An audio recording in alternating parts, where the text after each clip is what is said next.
Come on in. Come on in. Just want to make sure this is very cool.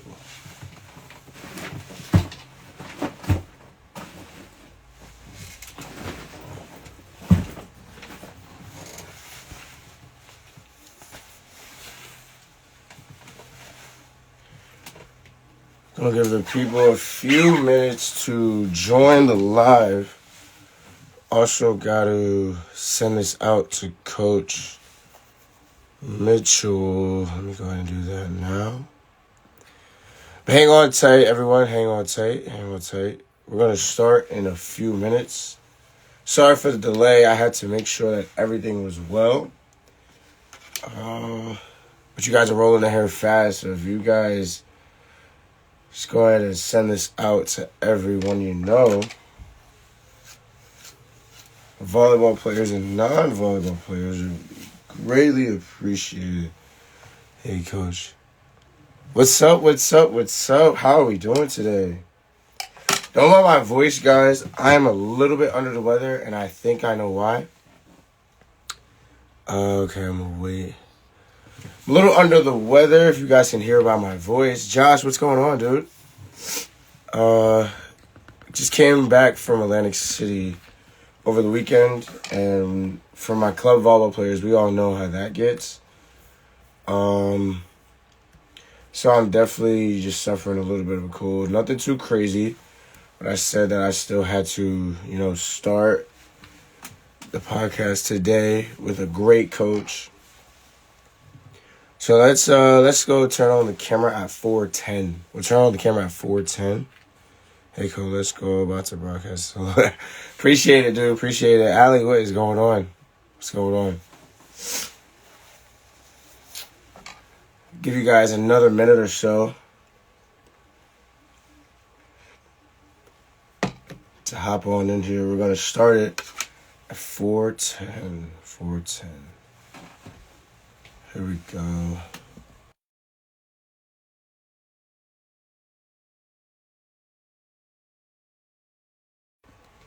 Can you guys hear me? Just let me know if you guys can hear me.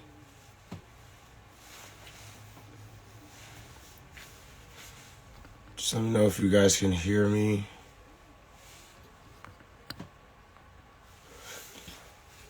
Just put a thumb. Okay, cool. Thank you, Josh. Thank you.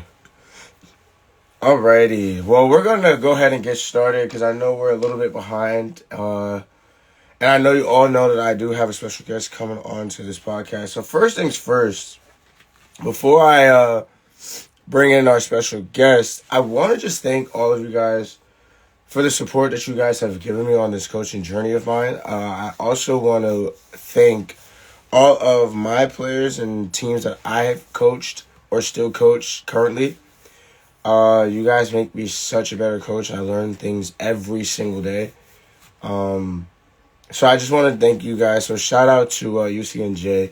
Shout out to Conquest Volleyball. Shout out to Union High School, boys and girls.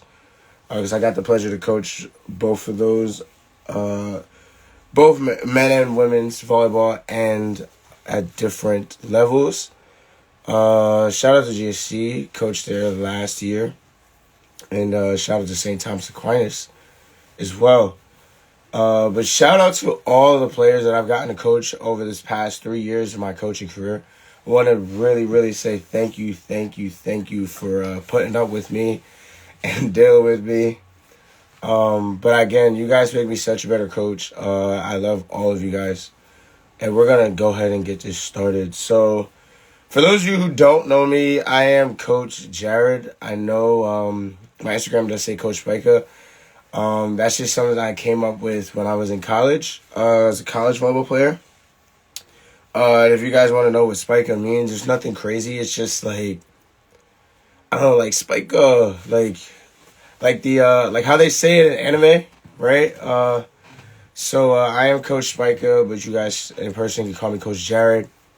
But I am from New Jersey. Currently 23 going on 24 this year. So I am a young coach. So shout out to my young coaches out there. I went to Union High School in Union, New Jersey. Played there 3 years. Went to St. Elizabeth University. Played there. Had the pleasure to play some semi-professional ball as well. And now I am a coach. So just to give you guys a little gist about what this podcast is going to be. Basically, we're going to answer some questions that I have written down. And we're going to just take it step by step. But first, I want to go ahead and add Coach Mitchell. So I'm going to go ahead and do that now. And Spike We Trust. I appreciate you guys for real. You guys are the best. So I'm going to go ahead and add our special guest. And also, guys, you stick around to the end. We will be doing a Q&A. If we did not answer any questions that you guys may have for either me or Coach Mitchell. So I'm going to go ahead and add her. I know the expired. And we're going to get this thing rocking and rolling. Again, shout out to all my players that are in this live stream. Shout out to all my teammates, former teammates, current teammates that are in this podcast. Frankie, I got to text you, my guy. I got to reach out to you. But thank you for showing up. Oh, my God. This guy's crazy. There we go. Perfect. We're going to get this rocking and rolling. Just wait for Coach Mitchell to get in the live stream. We're going to rock and roll. Hello? Hi, can you hear me? I can hear you. Awesome. Can everyone please give a thumbs up if you guys can hear me and Coach Mitchell? Just so we could make sure that we are not having any technical difficulties. Just put a thumbs up in the chat for me, guys. If you can hear me and Coach Mitchell clearly, I would greatly appreciate that. Perfect. Thank you, Sharat. I appreciate it. Yes, this is my first Instagram live, so I don't know. That's okay. That's okay. I haven't done one in a while, but I said why not do one now? Just because I wanted to push this podcast series that I've been wanting to push for some months now, and I also been getting that bug in my ear with my college guys. Because if you didn't know, I coach college men's volleyball as well. Yes. And so they were just definitely a big influence on starting this podcast on some type of platform. And I'm so grateful that you were able to join us today because I'm going to definitely get a lot from you. If you guys can go ahead and tap on Coach Mitchell's Instagram page and go ahead and show her some love. I'm pretty sure she'll definitely appreciate that as well. But without further ado, let's go ahead and rock and roll. Awesome. Just give yourself a little introduction of who you are, where you're from, who you coach, all that good stuff. I'm going to sit back and let you take the wheel. Okay, cool. So, bear with me. So, my name is Coach Valerie Mitchell. I am from Dallas, Texas. I was originally born in Killeen, Texas, and I was immediately put into the foster care system at birth, and then I was adopted at the age of 6 and moved to Dallas, Texas. So that's how I got in Dallas. So shout out to my adoptive family. I do that every single time I go on any platform. Love you guys to death. After that, I was again raised in Dallas, Texas. I got into volleyball at the age of 13. I started playing volleyball, 7th grade, never played before. Automatically made A team. I was athletic. And then when I went on to high school, I automatically made varsity. So I was on varsity as a freshman in my entire high school career. When I was a junior, I did transfer schools and I transferred to a college preparatory private school in DeSoto, Texas, which is a little bit outside of Dallas, Texas.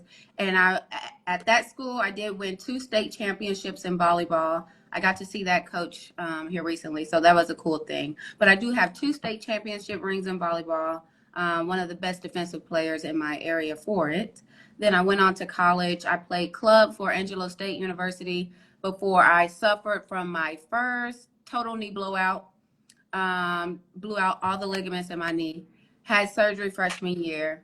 I got back into playing senior year of college, blew my knee out again for the second time. So I had my second knee surgery, which followed. I've had 5 knee surgeries, so I've had 3 more since then. But that's neither here nor there. Just last December, I retired from playing. Hallelujah. I am 31 now. I just turned 31 on Saturday. Woo! So yes, that's very exciting. I have been coaching though since I was 16 years old. Wow. I like to tell people, when God calls you to do something, you just get up and you do it. Um, my aunt was at a facility when I was like 16. She was just at a facility. Her daughter was playing volleyball and she wanted some better referees. And so she told them, my niece can do this better than the people you have. So she ended up calling me. I went up there. I started officiating at 16, and then it turned into them asking me to coach. So I have been coaching since the age of 16, and it has been an amazing experience to see the game change, the athletes change, and just everything change since then. Wow. So what a big resume, honestly. So I'm actually honored to be in the same Instagram live as you. You've gotten a lot more accolades that I could definitely count for myself Yours on are on the way. Yours are on the way. no, for sure, definitely. I have a long way to go. And you've definitely built a crazy resume, and honestly, those knee blowouts, man, that is so unfortunate, and I know how the knee issues get. Yeah. I'm not gonna Especially lie. in volleyball. Yes. Oh my God. I tell all my athletes, take care of your body as much as possible because all we do is jump, move vertically and laterally, and that does take a toll on the knees for sure. So I definitely can relate with knee issues. It's so funny because my players ask me how many injuries did I suffer in college, and I Mm-hmm. sprained my ankle 4 times at all 4 seasons, and it was before the same match of every season. So it was an ankle sprain, grade 2. I had 3 grade 2s, 1 grade 3. So my left ankle is definitely hitting and taking battlefield for sure. So I definitely know about that. Um, and it's so great that you've definitely paved the way for your athletes because you've done all the hard work when you were such a young athlete and you were making it with no guidance really in no way. And I feel like a lot of like us older athletes or coaches rather, I just feel like the change, like you said, in volleyball has definitely been immense, especially with Yes. the comparison to women's and men's volleyball as well. Yes. That's a huge topic that I'm always getting into with whether it's teammates or players about what's better, what should we be watching, what's the difference, and things like that. And I've definitely seen the change and growth in volleyball in general, like as a whole. Yes. Um, and I'm loving to see where it's going. I mean, like we've got a bunch of pro leagues for the women in the States now. Men's is getting their recognition as the years go on. And volleyball's so great. Yeah. Honestly, like I don't know if that's just me being biased, but volleyball is such a great sport. It taught me a lot, especially with the coaches I had, the teams I played for. Um, I don't know. Honestly, I don't know what I would do with volleyball. I picked up volleyball my so I'm from Jersey, Mm-hmm. and so we are really, really behind when it comes to volleyball and like the years that you start. Yes. I didn't get to start playing volleyball like for real until my sophomore year of high school. Wow. Um, Wow. Yes. because there were no boys clubs like until like we really got to high school. Like there were no clubs that were hosting like 12U, 13U, like even 14U. Like I didn't get to play club volleyball until going into my senior year. So I only played 1 year club volleyball, played varsity volleyball for 2 years. But I started my sophomore Mm-hmm. year, and luckily, like it took me to college, and it took me to play semi-professional as well. And now I'm coaching, and I love it. I really, Yes. really do. So I want to dive into a few of the topics that we talked about, and then we can open it up to the chat. If you have any questions that any of your supporters given you, you can definitely go attack those.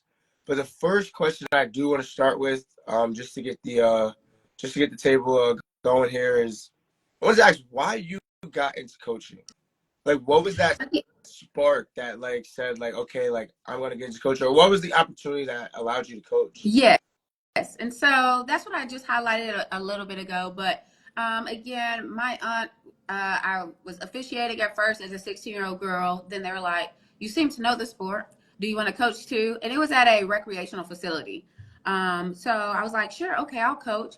And then I ended up coaching, and I was, good at it. I was like, "Oh wow, okay, this is cool." I got to see some athletes, and at that time, honestly, the athletes were my same age. These are 14 and 15-year-old girls.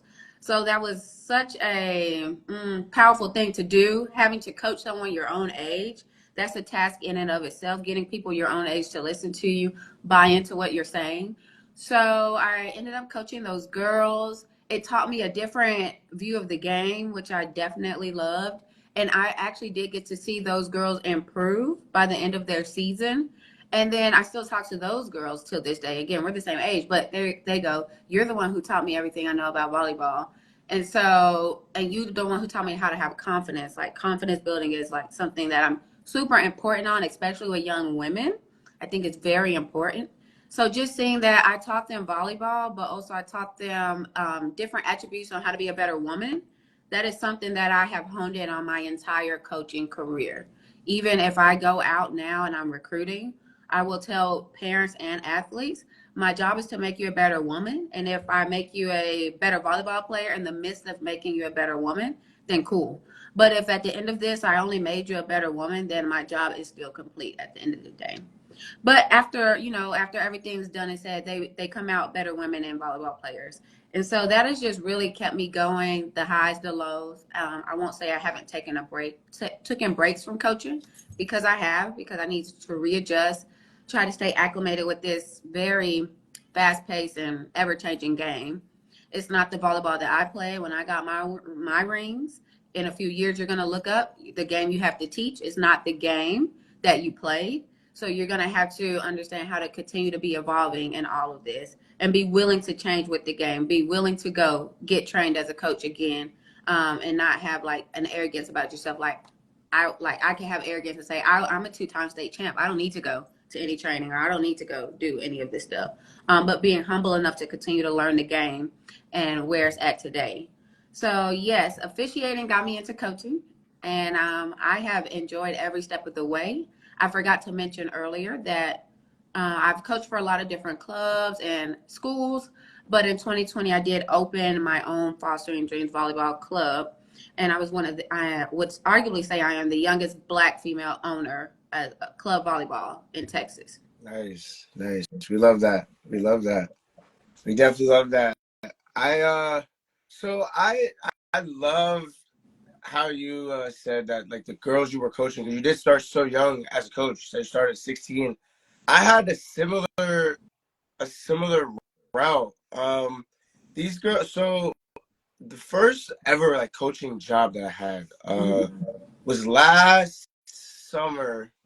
Was last summer? No, not last summer. 2 summers ago, in 2023. It was my high school, my alma mater high school's summer league. Because these girls, they do a summer league every year to Mm-hmm. season. And so we always are in that summer league, and the varsity coaches were asking me, did I want to coach the summer league, just because they had no other coaches to do so. They couldn't do so, just like about the rules and regulations that we had here. So I ended up taking that job, uh, and luckily, like in the end of it, we won a championship, which was phenomenal to do in my first year or first coaching gig, I should say. But again, like those girls were varsity girls. At the time I was 22. I had like 17, 18-year-olds. So like it was the shift from like, I guess you can say friend to coach was a Yes. little bit of a struggle with them, just because I've like been there helping them throughout their seasons. They know who I am. And they obviously know that I'm not like this super like old guy or whatever. Right. So that shift, like in the age comparison thing, was a little bit tough for me to get through to these younger athletes. And then after that, I was able to coach different programs. I coach club volleyball now, but coaching my college guys now, even last season, I was there at the college that I coach at. a lot of those guys were my age, if not a year or two younger than Mm-hmm. me. And so trying to establish the coach to player dynamic, it took some time to really understand. And it really took the players a longer time to understand than me. And in the end, like you said, I kind of agree. Like that experience definitely helped me become a different kind of coach in a positive Mm-hmm. way, though. Right. Um, Like now and you can connect with all ages. Whereas right, right, if you were like, I don't know what life would look like if I hopped into the game today, and went out and coached. I'm sure maybe I will walk in with a little bit more respect, but I think I will walk in with a little bit of lack of understanding the generation as well. right, Where right, when I got in, I'm right there with y'all. I'm actively aging with you all, to be quite honest. So I'm not out of the loop on everything that's going on with your age, your generation, or anything like right. that. So that's what I honestly enjoy. Like I'm right there in the loop. Now that I'm 31 though, they're having to teach me some phrases. I'm like, what's no cap? What's Riz? Like what's going on? I don't know. But like I'm not too far removed from everything they have going on. Right. Right. Yeah, no, I definitely that's something I definitely deal with when I coach my 16s and all this new like slang and vocabulary that they use. Yes. And honestly, most of it like I still kind of know. Like it's so funny like when I talk to my players and they act like I don't know what TikTok is or Yes. whatever. It's hilarious. And like you said, like coaching those guys who were my age, I got to grow with them, go through the aches and pains with them, and being able to try to get through to a guy who's close to my Yeah. age. I mean, it's hard. It's like it comes with a lot of pride, letting go, Yeah. with the player, because they'll probably listen to me if I'm getting on them about something or whatever it is, and like they'll probably be like, this dude is like a couple years older than me. Like, what does he Mm-hmm. know? And through the season, like it started that way, but as the season went on, they started to like appreciate what I was doing. They learned a lot from what I was giving them. I learned a lot from being around them, and Right. some of those guys coming out of high school. Like this year now, we started our season last Friday with a scrimmage, and most of our guys now are straight out of high school. So it's like they learn different. Like these kids even learn like different terms for different like play calls, like different Yes. sets. Like Yes. It's I had a crazy. practice today with my college guys this morning, and they were in the regular hit lines, just trying to get that center hitter connection going. And my middle like said OG, OG, and I'm like, what's OG? And Yeah. he's like, Like what is what? that? Yeah, I'm like, what is OG? He's like, push one, push one. And I'm like, all right, let's stick to push one, please, because Like, if can I try to we tell keep you like volleyball simple? Let's keep volleyball simple. exactly, but they got all these crazy names. Like one of my other middles, like he calls like a 31 Draco and all this other stuff. And I'm Oh, like, guys, let's keep it plain and simple. But like, I mean, it helps them. yes, It really does help them, and then it helps them create like chemistry with each other and that yes, camaraderie. And that's just something that they like to do. So I'm kind of here for it. As long as it helps them thrive, like I'm here yes. for it.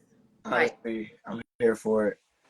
yeah, Um, and being flexible to okay, I understand we're all talking about the gap now, but yes, okay, for today, you guys can call it the Draco, whatever you want. right, Yeah, right, that's fine. right. But yeah, they do develop bonds, creating their own language, and it's a beautiful thing to see. So No, yeah, for sure, for sure. It's refreshing to see too. It gets me frustrated a little bit, but like, if and that's how they they had work, to that's how they spend time. They had to spend time working on that together. So there was a little bit of bonding that comes out of those situations. exactly, exactly. So you're definitely right. It's definitely a bonding moment. It's definitely an appreciative moment as well to see that they can like come together and like make different like silly games, Yes. calls and stuff. Love to see it, honestly. So I'm definitely gonna be more appreciative of that for sure. Yes. Um, but no, yeah, it's just definitely super funny to see. And with that topic, we then shift into, I guess we kind of talked about it in this topic as well, so we can just fly right through. But I just want to ask if you have anything else to add to this. What has coaching taught you in your journey of coaching? Any good, any bad things overall? Like, what has it taught you as a coach and even as a former player or still a player today? So I wrote some things down. I'm a writer. So like, wow, this is a great question. But overall, I would say coaching has taught me how to be a better human at the end of the day. I don't know. I don't really know what kind of human I would be if I wasn't a coach. Because again, I have to present myself in a way that I get other people to buy into me. And if I'm this negative, not so cool or not so great person, then my it will end up showing through my athletes and overall everything that I'm doing. So at the end of the day, coaching has definitely taught me how to be more empathetic, more confident in myself. It has improved my speaking abilities tenfold, I would say. Let's see. Oh, it has also improved my impactful leadership. It's one thing to be a leader, but are you an impactful leader? Impactful leaders change the world.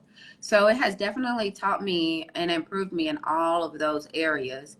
And today, what I'm seeing is that my athletes are becoming those impactful leaders, those confident women. They understand how to have empathy.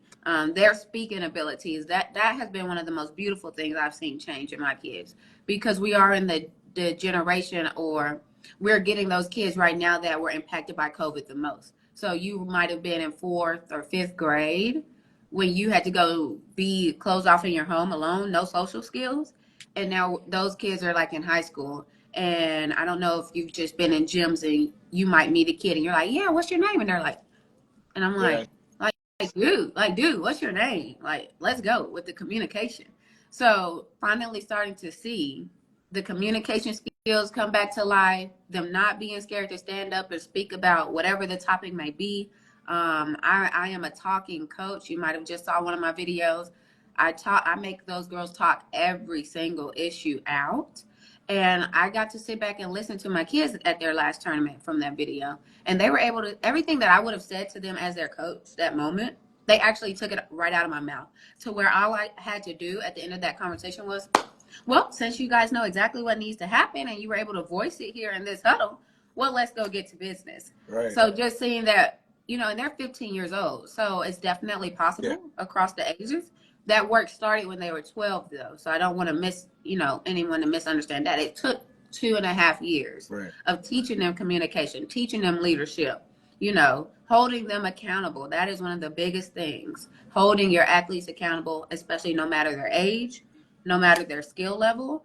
Even your best player is going to mess up one day, and it is your job as their coach to hold them accountable, not just, knock it off because they're the best player. Like, no. Like, even my best players get in trouble. It doesn't matter.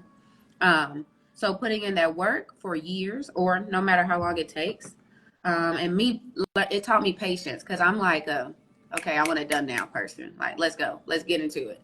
And coaching has taught me patience. Like, I'll just have to be like this.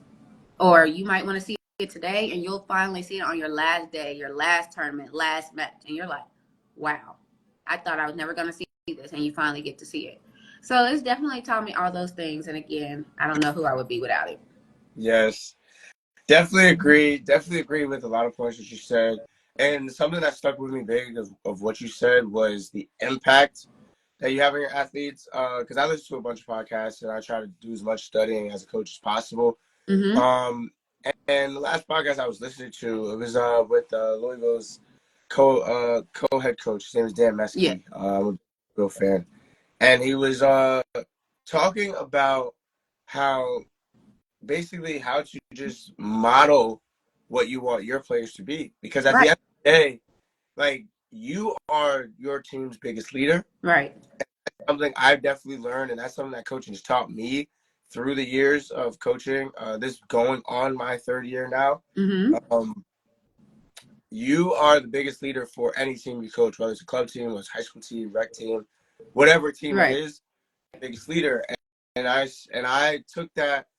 I took that with a grain of salt, honestly. And I'm just like, you know what? I have to understand that the the way I am outside of coaching, like the player me Right. can't be the coaching me. Right. And those are two different animals. I mean, like when I was a player, like you said, like even as a player, like I had to learn that as a coach when I first started out. Like I just wanted like that instant gratification. I wanted to just go, go, go, win, win, win. And I had no patience with the process of building athletes at first. Right. Same with me being a player, I didn't have the patience to climb those stairs to reach the heights that I've reached now. And I agree with coaching has definitely taught me patience. My colleagues and friends and loved ones near to me also taught me patience as well, because I do need a refresher sometimes with being patient with the process. But definitely, like, I built my coaching philosophy off of like three pillars, and I tell like every player of mine or every coach that I work with, I built it off of three pillars, and those pillars are impact, education, experience. Yes, that's great. And I want to make sure that, one, I'm giving my players the biggest impact that I could possibly give them in that time that they are with me, whether it's for a season, whether it's for a couple months, whether it's for a couple weeks, whatever it Yes. is. I want to make sure I'm giving them the biggest impact and the strongest impact that I can possible. I want to educate them not just about playing volleyball, but the history and knowledge behind Yes. why things are set up. Because a lot of times, you know, a lot of our players, they're real mental, like not like mentally ill, like mental, Yes. like they'll get in their heads a lot. Yes. They overthink sometimes. They overanalyze the game a lot, and I try to educate my players on, okay, why is this happening.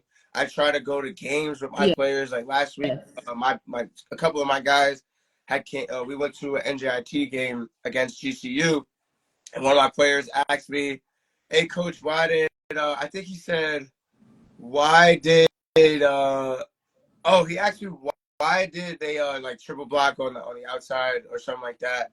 And I told him, well, if we're serving and the serve receive team is passing the ball that's pushed to the outside, 8 times 9 out of 10, the other side knows that the ball is going to the Right. outside.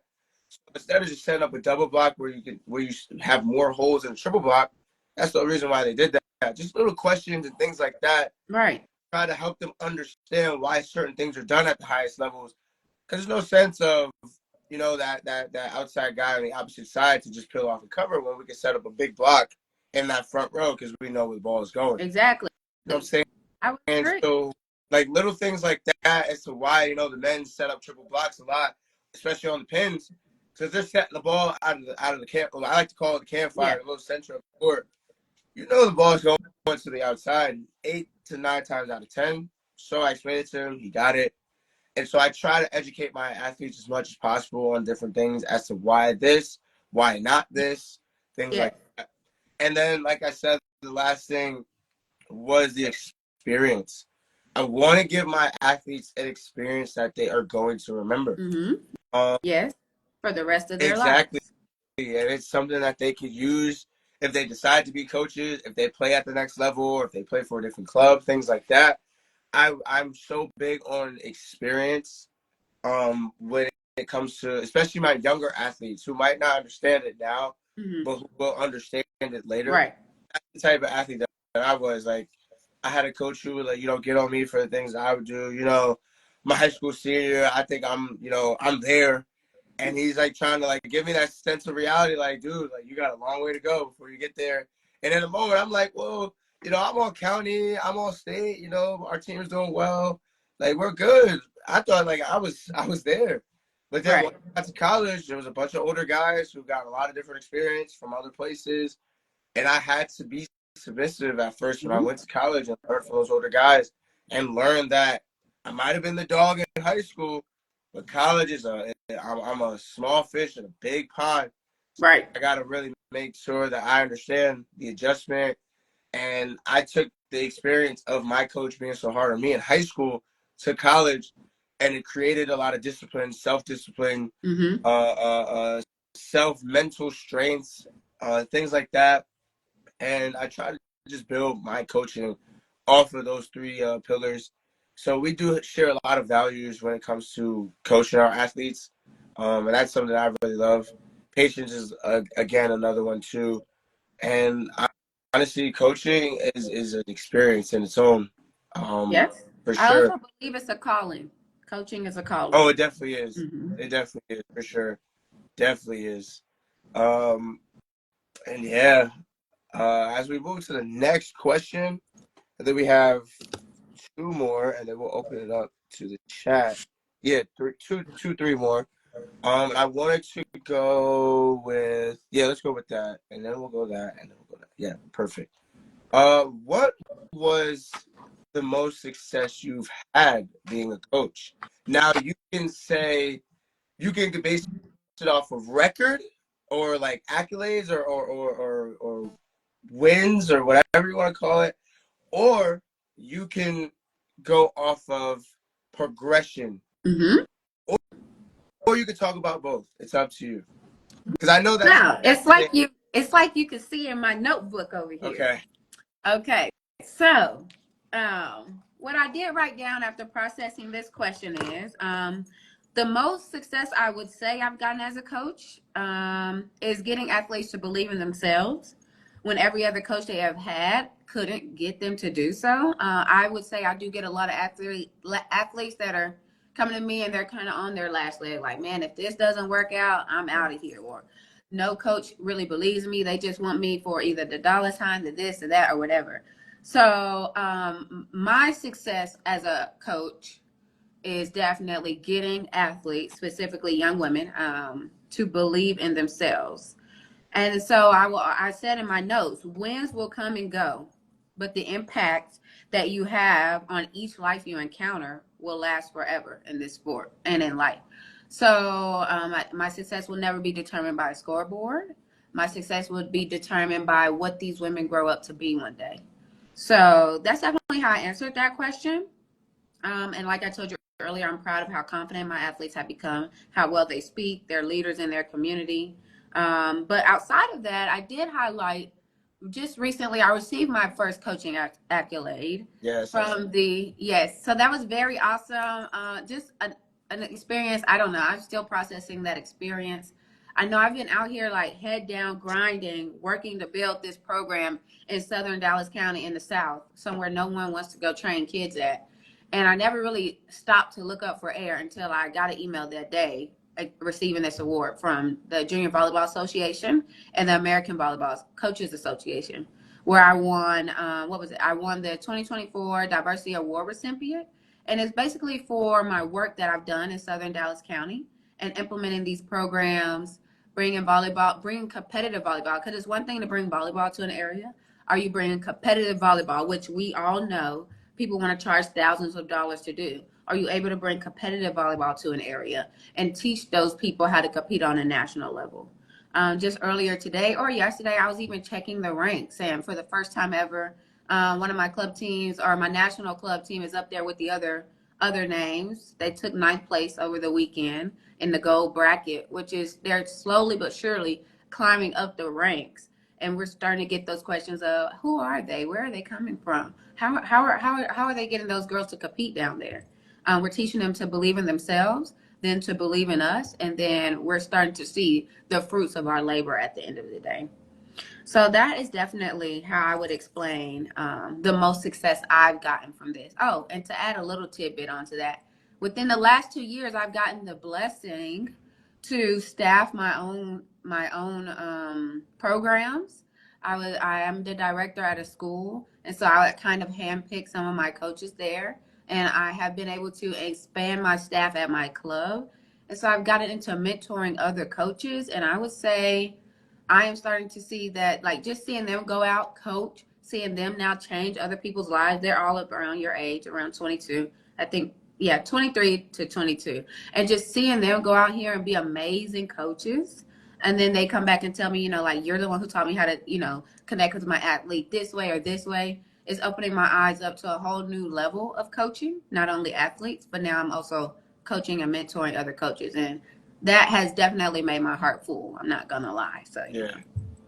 Well, that's major. That's super major. Definitely, it's definitely a sheer blessing to be able to share like the fruits of your labor to others, and expand your teachings and your words and your experiences to then have an impact on other coaches to want to do the same thing you're doing. So I really love that.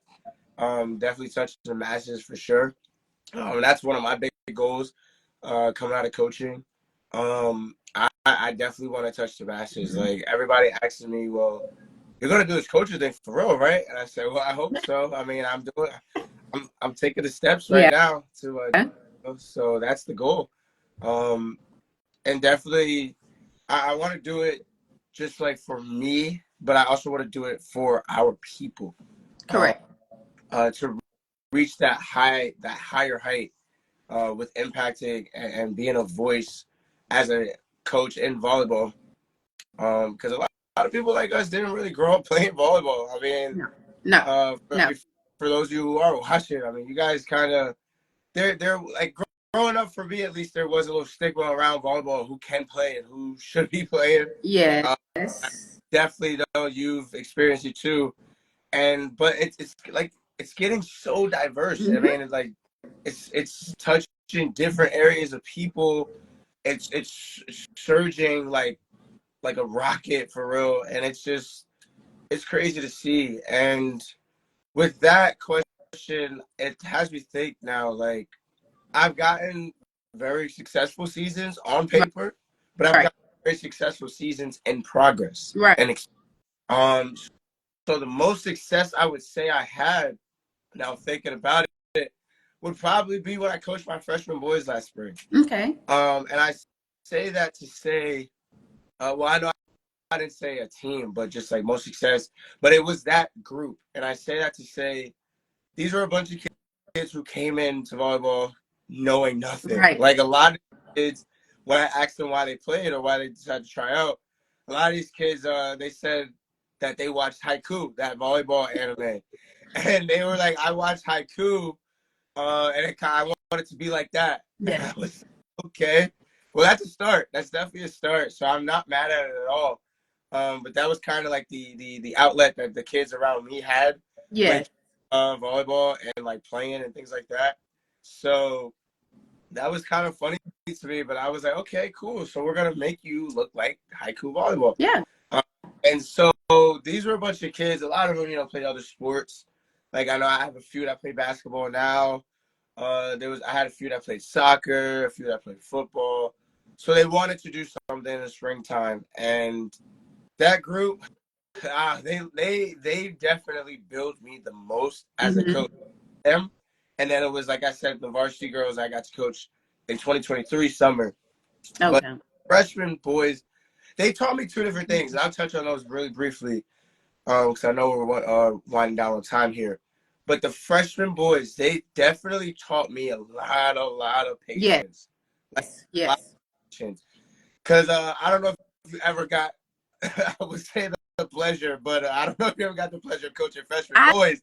I have gotten the pleasure of coaching boys. I think it was last spring for a charity tournament, and honestly, I loved it. But like you said, it takes a lot of Yes. patience to coach boys. But I 1000% enjoyed the experience. Yeah, no, for sure. I love the experience that I got out of it. Honestly, coaching boys, it's definitely, I love coaching boys. I always tell people that I just love coaching girls a little bit more, because I personally feel like young women embrace the process of being greater, Right. and it's just because with men, we like to, when we get somewhere, we think that like we've gotten there. There's nothing Mm-hmm. else higher to touch. So it's like when we start getting a little bit better, a little bit stronger, a little bit faster, we can block better now, we can hit better now, we can serve better now, we can Right. pass. We're like, okay, like I'm him. Like I don't need any more coaching. But with my girls, I've always gotten that, coach, can we like get more reps Right. after practice? Coach, can we do this? Coach, can we get private lessons? This, that, a third. Like, the girls always want more. And Right. I've definitely noticed that throughout my coaching. But with my freshman boys, they're freshman boys. Like, they're coming out of middle school, so they were knuckleheads in practice every now and again. Had to get on them a lot more than I would have to do with a varsity team. Right. And it's just because they're young. They're young. They like to have fun. They like to play around. They love each other. So definitely trying to keep them focused was definitely a hard thing to do at that age. But the reason why I said it was the most successful team is because the progress. Like, Mm-hmm. my cousin, he's a videographer, so he was able to record some of our games and make little highlight tapes and things like that. And they're on my coach's page too, if you ever looked into them. But when I would look through those videos, like, he recorded like our first scrimmage up into our last match, Right. and just the progress that these boys were making. It was the fastest thing I've ever seen. Like I mean, like we were able to run plays, like, and it was crazy. I really did get blessed with that group. Shout out to those guys if they are here on this live stream. But they showed so much humility, and so much class, and so much dedication and hard work to wanting to be great. And it was our first season. It was our inaugural season at the high school as well. So Nice. I was the first coach. They were the first team, and they made some freaking noise. And they went 13-1 as a first year program. A lot of those kids are playing varsity this coming up season as sophomores.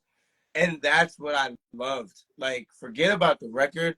These kids are playing varsity after their first year playing freshman. So I've done something right. My job. Yeah, they're playing a high level of volleyball at all when they came in knowing nothing. And you got that done in what, about 10 weeks? Yeah, literally. And it was the greatest thing to see. And with that successful season, I wish we had like a counties or like a states. But at freshman volleyball, we do like in-season tournaments, but there's no like big like statewide thing or like county district wide thing. And then my varsity girls, they taught me a lot about my coaching values and how to be a beneficial coach for girls. They're my first group of girls. I went about it how I was coached, and they definitely they're like, wait a minute now. Yeah, they Hold definitely on now, sir. like the kids were saying now, they definitely clocked my tea. Yeah. Girls require a bond before they buy in, whereas boys, they just want the results, and they don't really care about the bond. Right. They just make me better. No, girls like to get the bond. They want to understand you. Like, are you really here for me? Like, so it's way more emotions involved. Right. I mean, emotional maturity is required if you're going to be a women's coach. For sure, and definitely with that first group, they taught me so much because then I was able to be blessed with a varsity head coaching job, for a girls program, private school near where I live, and it taught me how to be better for them. And now I coach 16-year-old girls as well for club. Taught me how to be better for them, and that really that experience, and we won. Like I said, we won a championship as well. So we got that success out of the way as well with just the winning aspect, but just coming in and then like kind of like saying like this is not how we're gonna like succeed. Like the way I was going about it, and so we had to break it down. They wanted to get better. They wanted to break it down. They were embracing the grind, like you said earlier, and they made me such a better coach. And shout out to them. Really, they without that experience, I don't know how my success would be just as a coach, like minus the wins and losses, like just as a coach and the values and the person I am. So shout out to those teams. That's kind of the biggest success I saw is like in my coaching career, being just that friend, but that coach friend, if you know what I mean. Yeah, it's a very fine line. Like, it's a very fine line. I know exactly what you mean. Like, my girls know, like, they can be like, hey, girl, this is what I did today. But they know, like, all right. Because why are you not passing that ball to Target? Right. Like, that's what we want to know. Let's get to the nitty gritty of the conversation. So, you know, so definitely I have that nice fine line with those kids. They know at the end of the day, I'm there no matter what. Got you back. But we all have a job to do. So let's get into it. Exactly. That's something that I'm big on, trying to have my athletes know that switch. We could goof off and have fun off the court. We can talk about this and that. I'll be there for you. I'll give you advice. I'll have your back. I even like tell my players, my college guys more so, because they're a little bit older. I said, listen, guys, like, I'll make fun of you, make jokes about you, but somebody come in this house to do it to you, I'm your number one protection. So they know that I'm there for them and I will protect them. And and those guys, like I said, they're like a couple years younger than me. So like we have like fair share of like conversations outside the volleyball court. But when we're inside these white lines or these black lines, it's time for business. Yes, it's time for business. I like to tell my actually, and I'm gonna go to the next question. We have that one more big question that we talked about. That one for the end. Yes, Coach D's on here too. I know he's excited. And hey, Coach D, what's up? How are you? How are you? But I like so I told my athletes and my freshman boys they held on to this, and I was like, fellas, it's another day in the office. We got to clock in and get to work. Right. And every day, like I had a few of my guys, a few of my cats, like, you know what, coach, you're right. It's another day in the office, coach. Like they would text me before game day, coach. It's another day in the office, coach. And so I like to shift their mindsets to like, you guys want to work in the real world, right? And you guys get the job. You got to punch in, Right. punch. You got to get to work when you get there. You can't be late. You can't not communicate with me about if you're not gonna show up or if you're gonna be late. It's another day in the office, fellas. If you're late a couple times, your boss gonna fire you, and that means you're gonna bench time. Seriously. So Excuses are not tolerated. yeah, you know what I'm saying. So that's just a little something that I wanted to share. That I tell my athletes. We're gonna roll into this next question, and then that last question that Coach G asked us is going to be the last one. We'll open it up for a few minutes, and then I will let you go. The second to last question. Why is it important to be? This is something I really like too. I really gonna type all the gems that you give me on this too. Why is it important to be a coachable athlete? That is a great question. I'll be honest, I spend probably every single practice. You've seen some videos. Yep. I think I touch on coachability every single practice. It's important to be a coachable athlete because at the end of the day, we're here to make you better. We're here to teach you the techniques. And if you're not listening to anything we're saying, we're wasting our time. You're wasting your time. The lack of coachability is the number one reason anyone will lose a volleyball match. Anyone will quit a volleyball team or anything that they're doing. But it's important to be coachable because it shows your vulnerability and your humbleness and willing to learn. If you're not coachable, you really didn't want to learn. We really actually don't know what you're here for, Right. to be quite honest. So just being coachable is just the number one route to getting better. There is no, if you want to get better, first stop is coachability. If you want to be great, first stop is coachability. If you want anything to change about anything, first stop is coachability. And at the end of the day, coachability is the answer to everything in not only volleyball, but in any sport. So there's not anyone, the greatest athletes have what? A coach, which means they are what? Coachable. Right. So there's not an athlete in this world that doesn't have a coach that they're listening to. So I just any athletes that are on here, please be coach. If you can't be anything else, be coachable. And that will get you a lot more opportunities than anything else. I will put a coachable athlete on my court and watch her shank 10 balls, but she's looking at me, she's getting feedback every single time before I put a kid that refuses to listen on my court. And I know about 1 million coaches in the world who have that same philosophy. We're not going to tolerate someone who is not coachable at the end of the day. Yeah, I definitely agree. I don't think that, not to my knowledge, have I ran into I'm thinking now. Not exactly. I don't think I've ran into a non-coachable athlete because I do feel like all athletes are coachable. Some of them, you just have to. I don't want to say. Require more time. Yeah, Some exactly. There we go. Some require more time than others. And that's something that right now my men's college team that I assistant coach is something that I'm trying to instill in certain athletes on the roster because we have a bunch show up on time and show up every day. They give it 110%. right. And we have those ones who, by word of mouth, say they want it. Mm-hmm, mm-hmm. The showing of that is very poor. It don't matter. You say you want it, but you're half doing. You're giving me 10%. Something doesn't add up here. Like your words have to match your actions at the end of the day as well. Right. So Right. I think I've ran into athletes that aren't coachable, but because at some point as coaches we have to know when are we just being disrespected and our heart is getting in the way of our job. Right. So because like we say, some athletes take more time. I've seen where I've taken a 2-year time hoping that, okay, and this girl maybe incremented up inch by inch by inch. But then you look at the bigger picture. Look at all this time you use on this girl. Look at someone who is being coachable from day one. You Right. use all your energy on this girl. At the end of the day, when you sit down and you process that as a coach, no, that athlete was not coachable. It was your heart that kind of had you in that situation and continue to try to work with that kid. Right. Because you have to think about how much time do we have with these kids. As a club coach, and we're at the high school level now. Some of these kids are already sophomores. Really, you're recruitable at this time.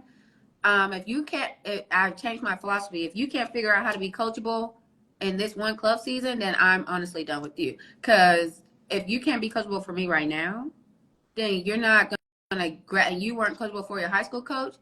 Like the eyes are on you right now. So all the college coaches that are trying to look at you and see you, they already saw that too. So they have already moved on. Right. So I need to kind of segue, and I would say that is something I just had to learn within starting to coach older kids. It's like coachability does, in my opinion, have a time clock on it. Oh, it definitely It, does. it can't be when you finally wake up 3 years down the line. You're a senior now. You want me to get you signed, and you wasted 3 years of being Yep. coachability. Yep.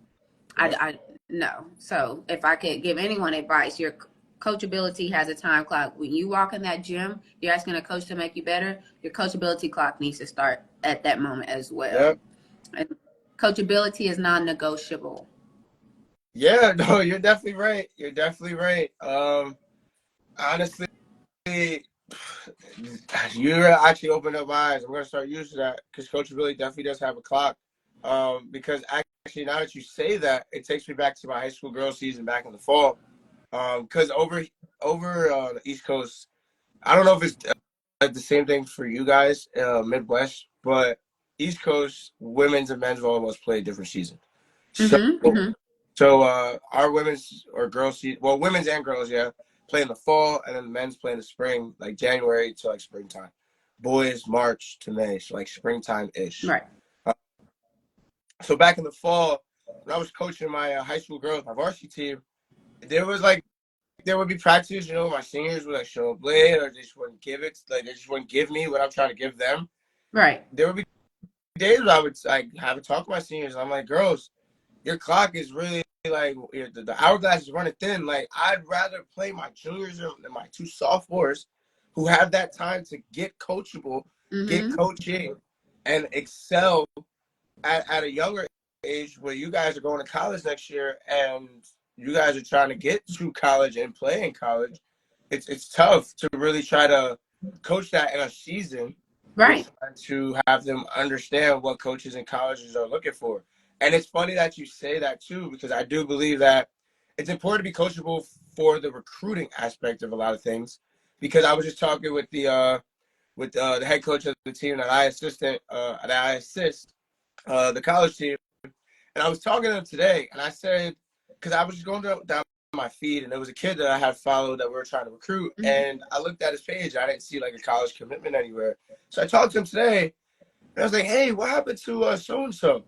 And he was like, "Oh, I just stopped trying." I said, "What happened?" And he was like, I went to one match. He was the greatest thing ever. He was hyping his teammates up, motivating his guys. He was a great athlete as well." He said, "But I went to two more, and those two more I weighed that one."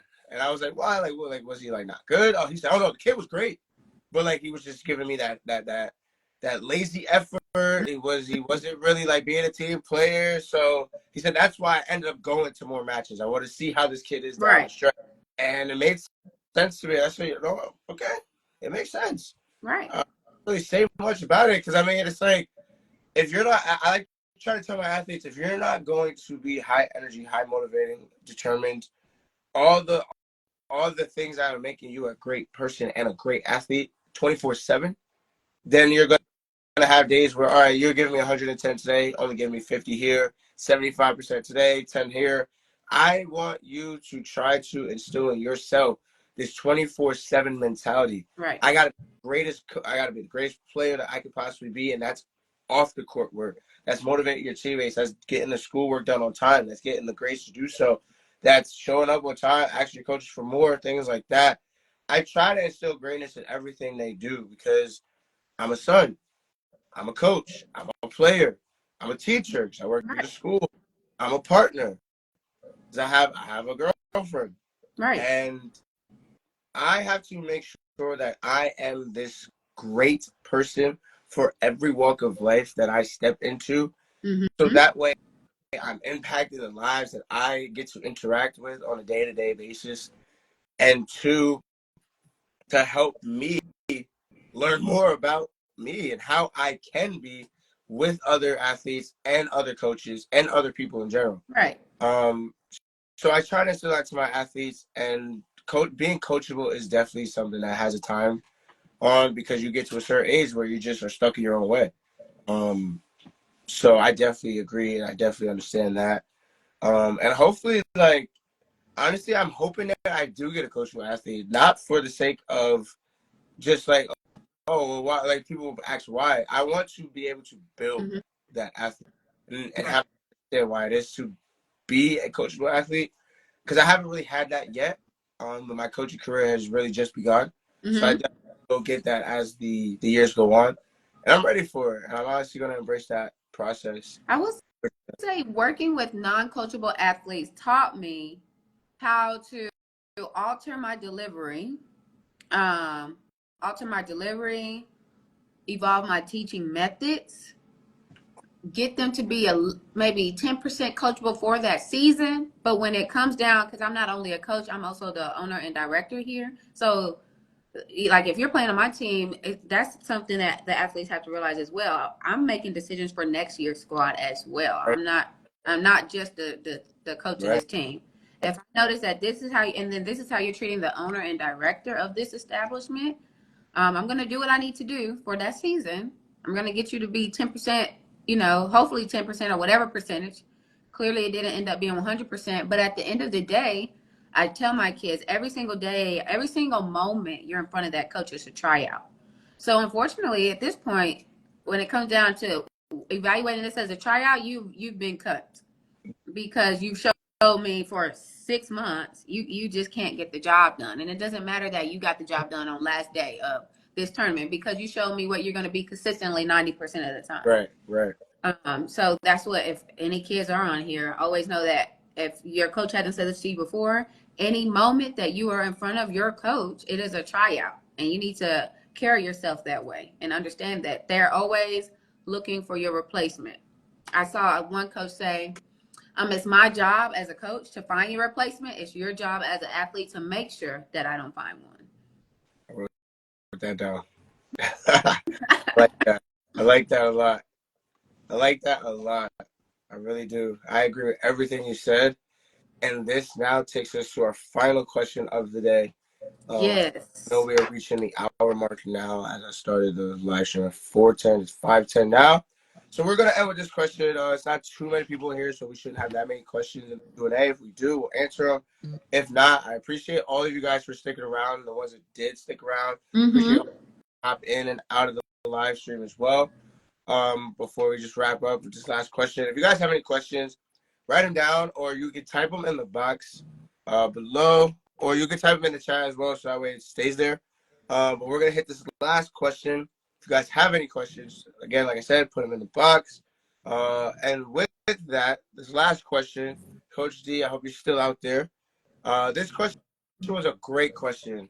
Mm-hmm. It was a great question, and it goes, how do you define success as a coach, and how does that define influence on how you mentor your athletes? Yes. And Coach D, he works for me. Love you so much. So I wrote my answer down to this again. I like to, because I can be a yapper. So Right. yeah, I want to make sure I answer this straight to Yeah, the I get point. What I it. said, success is not determined by a scoreboard in the coaching world. Success is determined by how well the intangible attributes of your athlete shine through their performance. So you may wonder, what is an intangible? Intangibles are your athlete's communication abilities on and off the court. When we talk about on the court, how well are they uplifting each other? How well are they uplifting themselves? When we talk about off the court, you kind of hit on it. If I am going to be absent or late for practice, I'm letting my coach know. Am I communicating with my athlete or my teammates off the court? Hey, I hope y'all have a great day today. Am I communicating with my teachers or anybody I'm supposed to be communicating with? Am I doing those things? So that's an intangible attribute. Another one is leadership on and off the court. That is a big one. And then another intangible area that I preach or I pour into a lot is my athlete's ability to be present in the moment while they're in attendance. So what does that exactly mean? Okay, we're all here at practice, but you're talking about how Johnny hit Sally at the dollar store the other day. We do not care. And now that you're talking about that, you've gotten 7 other kids to be off task and distracted as well. So when you're at practice, it's time for you to be at practice. And so just really teaching them how to be present in the moment. You should not be thinking about anything else when you are at volleyball practice. And you should not be getting other people to think about anything else when you are not at volleyball practice, no matter what. I'm very big on that. And then lastly, another intangible area is sportsmanship. Do you have good sportsmanship? Like, are you a great athlete to be around? Or are you, like, you might be getting the job done, but say you just got this amazing kill, you land and, oh, dang, that hurt my leg. Or, oh, that set could have been this. Or, oh, I'm so tired today. Sportsmanship, 0. Like, so I think that when you think about all those areas and you think about if all your athletes are executing those areas at 100%, you wouldn't worry about the scoreboard because you've already won the championship game if I'm excelling in all of these intangible areas. So again, I say my success is determined by how well I improve my athletes' intangible attributes. I have poured way more into that over the last 2 years at my school program as well as my club program. I saw with how much I poured into it at my school program, we had a record-breaking season in this area. I send out an email every single week to the entire program, and every week, those 4 topics you just heard, they're in that email every week. Say a kid is doing something or whatever they may be doing that I see that is not along the intangible attributes line, I'll say, okay, you need to check your intangibles. So like how you said, you tell your kids it's time to clock in.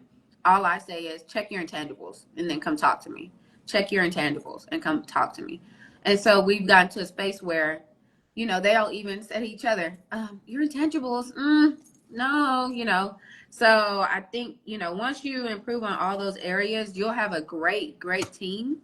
And how does that impact my coaching? Like I just said, I remind them about this every single practice, every gathering. Before I got the word intangibles from a Colorado coach. So I really applaud her for that. And I was like, oh, wow, I was already doing this, but I didn't know that that's what college coaches were calling it. So what I did when I developed both of my programs, my club program and my school program came after my club program. I actually have developed pledges that my athletes have to say every single practice before they get any gear from me. They have to recite it from heart. And this pledge, it usually goes along like my club is called Dream Team. So the letters are dream. And it just says determined at all time, respectful, always encouraging to my sisters that I now share this court with, accountable for my actions and inactions. And most importantly, magnificent in everything I do. I represent this organization. So that's our Dream Team pledge. But if you really listen to that, and now they're at an age, I make them say it with their eyes closed, so that way it resonates with them more.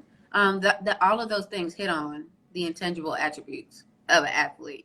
You do need to be determined at all times. You do need to always be respectful.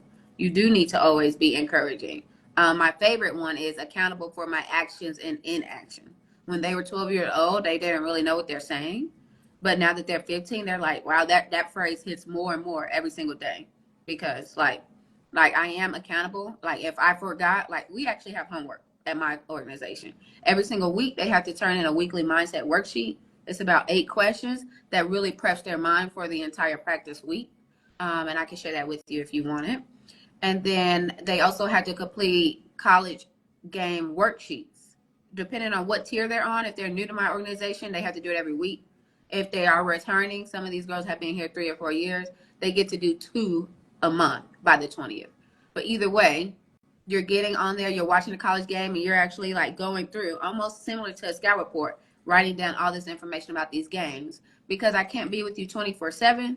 Time is short, but I need your IQ to be improved by the time we get to our next practice or our next match. And so the only way I can make sure that happens is if you're out there watching those games.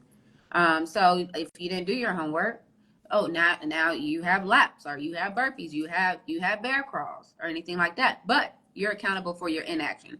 At the end of the day, that's definitely your fault. So I kind of just run my program to where if anything, like if they're in trouble or whatever may happen, we fall back on our intangibles, we fall back on our pledge. When my verbiage to them is always going to fall back to my pledge or my intangibles. It's not going to be some emotional speech about wow, I wish they could have.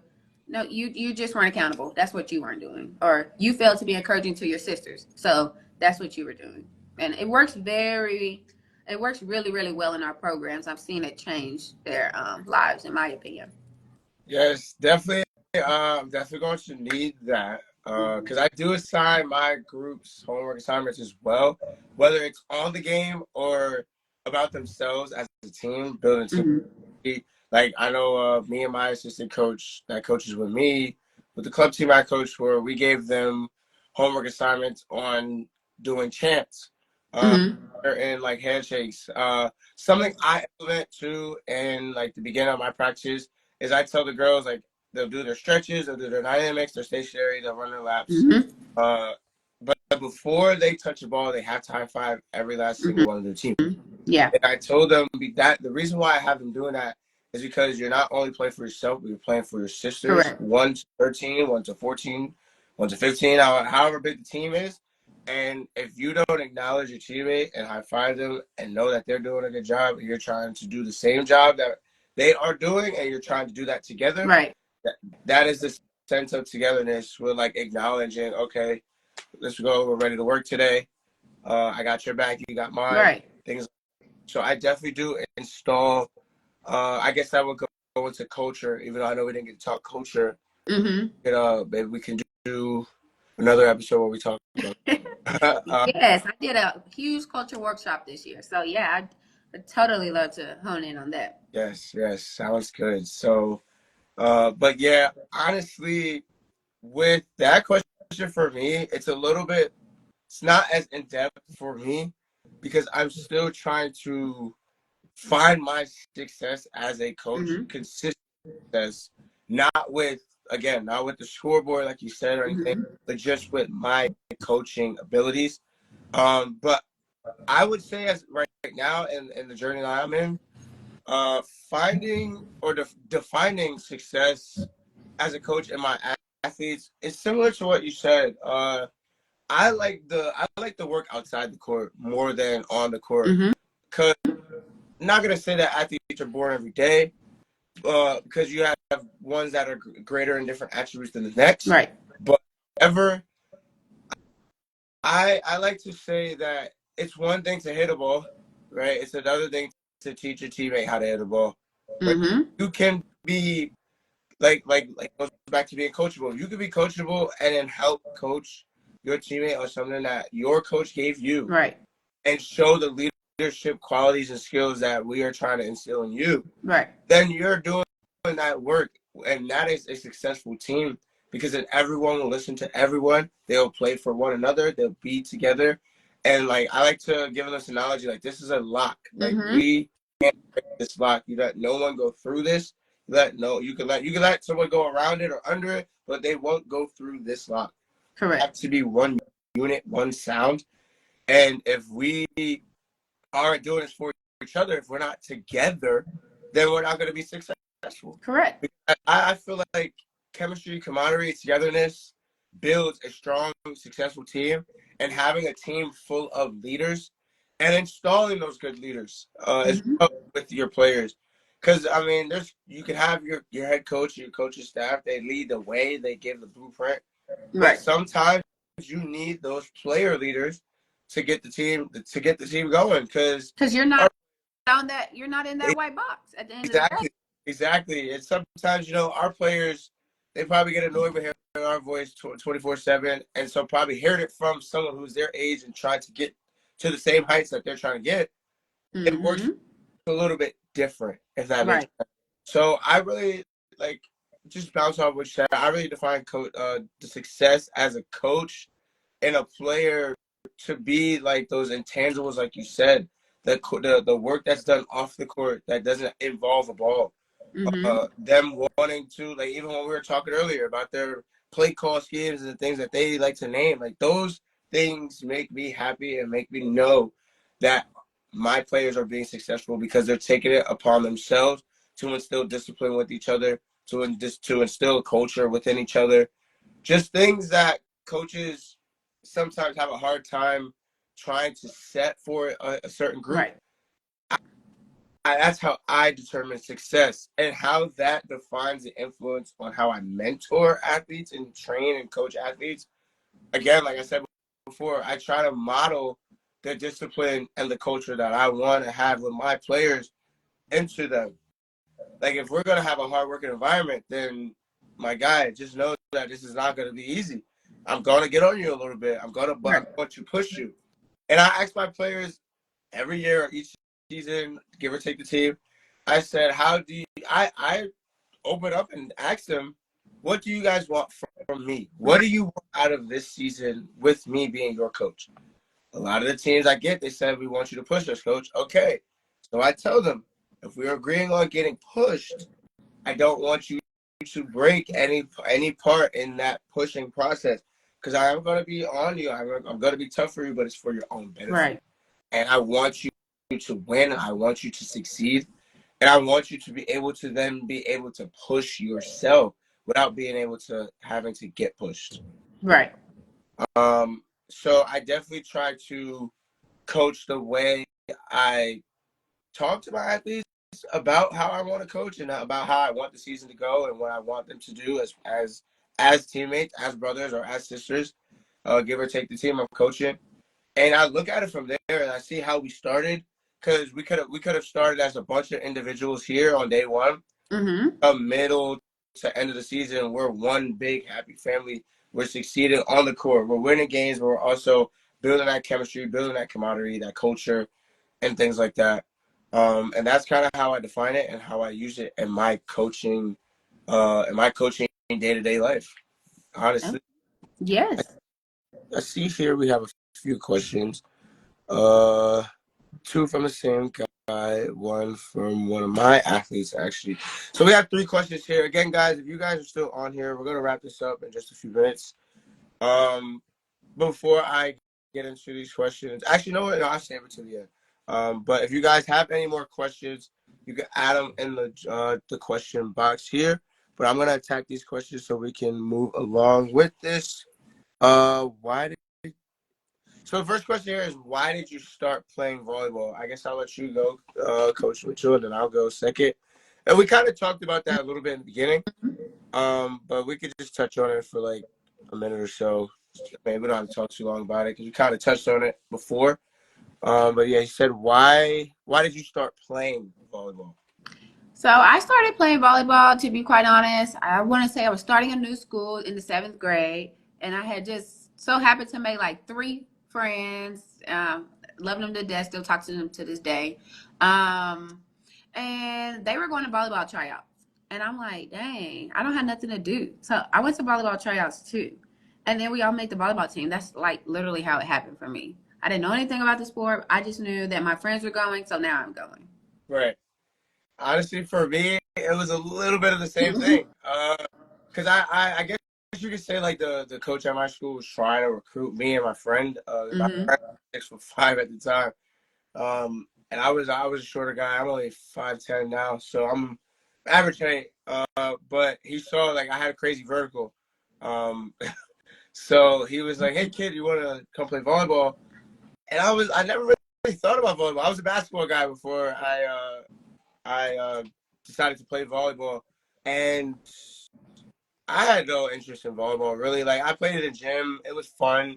Cause I mean, I was an athlete, so I mean, getting up and hitting the ball is really what I thought volleyball was all about, really. So I said, yeah, I'll see, coach. Like, I'll see. Ended up not trying out freshman year. Sophomore year, honestly, an injury made me try out for volleyball. right before my basketball season in an AAU practice. So it's travel practice, travel team practice. Broke my wrist, my left wrist. I was out for the whole basketball season. Ended up getting cleared like early February. It happened in October, so I was in a cast for about 4 months, 4 or 5 months, 3, 4, 5 months, something like that. Uh, and I like was saying to myself like, I don't want to go a whole high school like year and not play a sport. Like I was like an athlete. Like me and my brother. I have a brother, by the way. We grew up in athletics. We've been playing we played basketball, soccer, football. I played volleyball, so we kind of just like been in sports, and so I didn't want to go through a high school season or just a high school year in itself without playing a sport. So then I ended up trying out for volleyball. Ended up making a team. Played JV my sophomore year. Made varsity my junior and senior years. Became a starter in my junior year, and it went from there. Mm-hmm. Really, I like ever since then. I've like loved the game of volleyball. Like it took over basketball like 10 times over. So that's kind of how I got into playing volleyball. Uh, Next question, it says, Do you seek coaching into a D1 program in the upcoming future? Uh, uh, I do I seek coaching for the for Division One? Yes, I think that's like kind of all of our goals. Um, that's kind of all of our coaching goals to get to that high level. One, I mean, I'm not really for the dollar, but I mean it pays well. But also it helps recognition, networking, connections, different things like that. But yeah, I definitely whatever is calling, I definitely want to get to the Division 1 stage, professional stage as well Mm-hmm. with coaching. I mean, I wanted to be a professional athlete, but if coaching takes me there, I mean, I'm just as fine. You probably have the same like aspiration or goal about coaching D1. I don't Yeah. know. I would love to coach a D1 volleyball program. I'm all about smart growth. So I always want to make sure that I'm prepared and ready for that stage instead of maybe getting to that stage and it was a little premature and I wasn't ready. So I've done a lot of work I would say over the last 3 years, I've done a lot of work to get prepared to be on a D1 coaching stage. However, I think I would be happy to become a collegiate coach in general, my next step in my coaching journey. A collegiate head coach, let me be more direct there. I would love to become a collegiate head coach, whether that's JUCO, D2, or if I do end up at a D1, that is a blessing, and I will be there and I'll be ready. But I would love to pursue a collegiate coaching career at the end of the Right, day. right. Honestly, yeah, collegiate is definitely like where I want to go. I mean, I got the pleasure to assist the JUCO men that I coach now, assistant coach. So definitely looking forward to getting that head coaching gig somewhere. Doesn't matter really where, but head coaching college is definitely where I want to end up. Mm-hmm. That is your question. He also had another question. Is there any advice for people that are coming into volleyball and how to improve them? And how does this help you with coaching? Is there any advice for people coming into volleyball? I'm assuming as a Yeah, player. as a player, yeah. I wonder if the person's still online. Like, how old are you? So Because the advice, it definitely depends on the age. I know this kid really well. So he just graduated high school.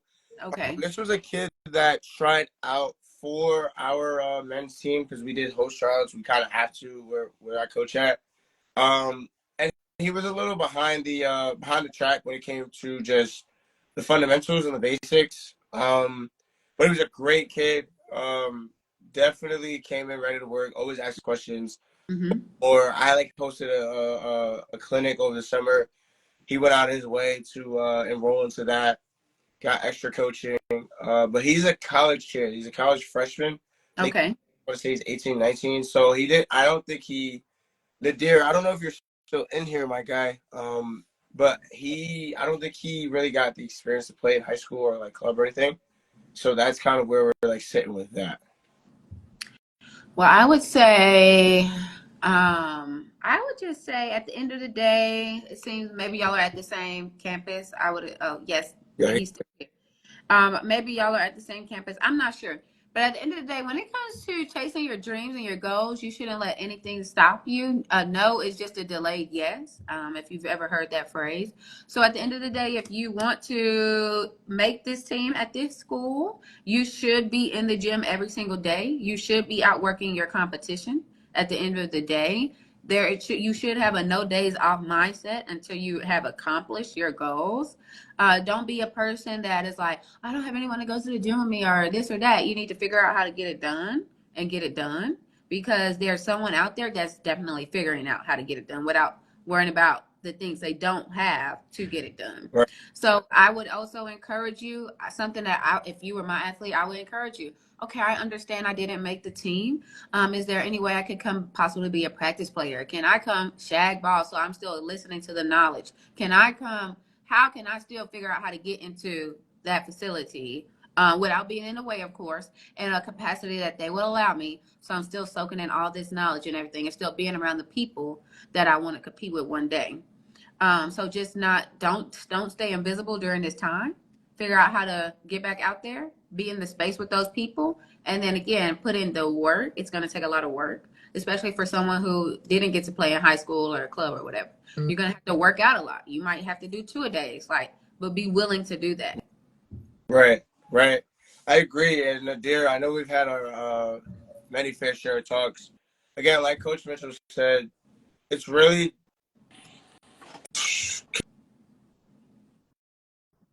okay. It's really that grind time for you now. Really, just because you didn't get that experience as the other kids may have gotten. And I know your work ethic, dude. And I've seen you in the gym countless number of times. But it's really just grasping those extra reps, that extra knowledge, and you. In your case, it's a little bit of a fast track process that you kind of need, especially if you want to play college, because your college time is but so long. So you really want to, if this is something that you really want to do, and if you want to get into playing semi-professional or club ball or even pro ball or try to coach, I would definitely hone into studying the game, understanding the game more, getting around the game as much as possible, playing with guys, girls, whoever that have more experience than you. I don't like to use the phrase better than. I just feel like we all have our traits that make us good athletes and good coaches. So I wouldn't necessarily say people that are better than you, but people that have more experience at volleyball playing than Mm-hmm. you. Because that's only gonna make you better. And it kind of makes you want to step up to the occasion a lot more too. With playing in a gym full of guys or full of girls and guys that are, if you think in your head, better than you, but just have that experience and knowledge that you yearn to have. Um, hey, Coach Mitchell, I have a question. Is there any drills to improve reading the ball? So, Josh, you mean reading the ball as a passer or a blocker? Because there's two ways to go about that. Reading the pass, I mean reading like the hitter or pass defensively, or blocking. But wait, which Josh is this? Oh, you might be talking about blocking. You're a hitter. Yeah, Is he? yeah, he's a hitter. He definitely might be. It's a passer. Okay. As a passer. So as a passer, you are ball setter, ball hitter. And then I don't know what defense your program runs. I'm personally transitioning to a GMS middle defense. I think most programs run that, but that's what I would recommend. So as far as drills on how to improve reading, you would want to get into some visual motor drills, I would say. Let me think. Let me think. What I'll do is I have to go in my great drill catalog. That's a good question, and I will send those to. Or if you follow me and you can message me, I can send you some drills.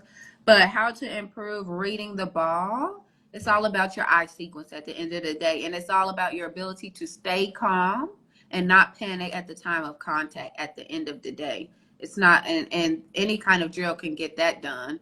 So you would just want to work on your middle transition, staying calm, working on the split step on the contact, and then simply reacting to ball without extra. Like a lot of time, defense is about non-anxious reaction to ball, which especially in men's volleyball, and this is just my opinion, is going to be way more complicated than women's volleyball because of the speed of the ball. So you're going to have to calm your nerves and then boom, react to ball, boom, react to ball. So I'll definitely send some drills on how you can improve that, but that is just my first piece of advice for that. Yes, agreed. Agreed. I'm a hitter, but I coach defense really well. Like again, like the split step. Mm-hmm. Really just, I mean, Josh is young. He's only a Okay. sophomore. So really just not being so frantic when the ball Right. is getting hit at you is something major in Keep young your athletes. eyes open. Exactly. So many athletes close their eyes on that contact, and it's like, did you see the ball? Right, exactly. Like they get scared. They're like shy away from the ball a little bit. So definitely having confidence, and I try to instill. I mean, Josh remembers too because he was one of my freshman guys last year. I try to instill like when you were playing defense, you want to think, oh yeah, hit the ball at me, hit the ball at me. Yes, Like want I the want the ball to ball. come I to me. tell my kids that all the time. You have to be a person that wants that ball, not a person that, oh, I really don't want this ball to come to me, or oh, I'm afraid I'm gonna shank this. Like because as coaches, I want all the athletes to know we could tell, like if that's your mindset. Right, We can tell through right. your body movements that you did not want that ball to come to you. And me as a player, I'm sure you as a player, I wanted every single ball, no matter what. Oh yeah. Even if I was going to make a mistake, I still wanted the next ball. Why? Because I'm about to better the ball. That is the term that we all use as coaches. So better the ball and understand that volleyball is a game of mistakes. It was the hitter's job to make you shank the ball, but it's your job to make sure you don't shank every ball. So it's volleyball's a huge mind game, probably one of the most detrimental mind games there is out there when it comes to athletics.